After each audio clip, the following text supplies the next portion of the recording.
Donc si j'insiste aussi lourdement sur ce suivi, c'est parce qu'il va avoir un intérêt et pour le formateur et pour l'apprenant. Si on regarde du côté du formateur, ça va lui permettre d'adapter en fait sa pratique en prenant conscience de ses points faibles et de ses points forts dans ses actions. Imaginez que vous vous rendez compte lors des suivis que rien ne va et que l'apprenant n'a rien compris ou a tout compris de manière déformée.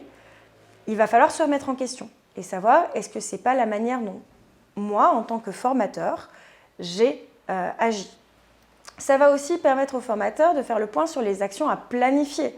Est-ce que je dois faire un retour en arrière sur les connaissances ou est-ce qu'au contraire, je dois faire une avance rapide parce que tout va bien et que ça va être des choses qui vont être redondantes. Du côté de l'apprenant, là aussi, ça va lui permettre de faire le point sur ses acquis. L'apprenant a besoin de savoir où il en est pour savoir ce qu'il doit encore travailler. Il doit aussi savoir quelles sont ses ressources à l'heure actuelle, qu'est-ce que j'ai comme connaissance, qu'est-ce que j'ai comme capacité.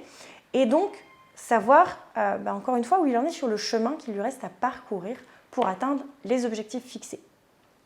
Finalement, ça va aussi lui permettre d'envisager avec le formateur une démarche pour construire son parcours et pour regarder ce qui va être le plus adapté.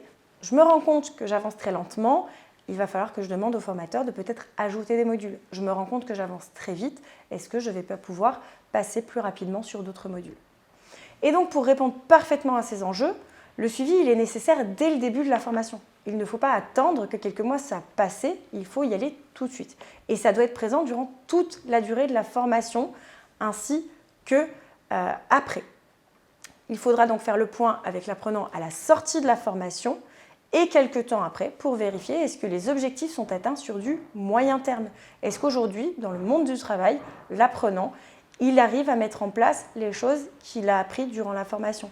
Est-ce qu'il est employable? Est-ce que l'atteinte des objectifs a bien répondu aux besoins de changement que le commanditaire avait mis en place? Donc, à partir du moment où les enjeux sont aussi grands, on va discuter ensemble des différents outils que vous allez pouvoir utiliser pour effectuer un suivi de qualité. Et je vous retrouve donc au chapitre suivant pour en discuter.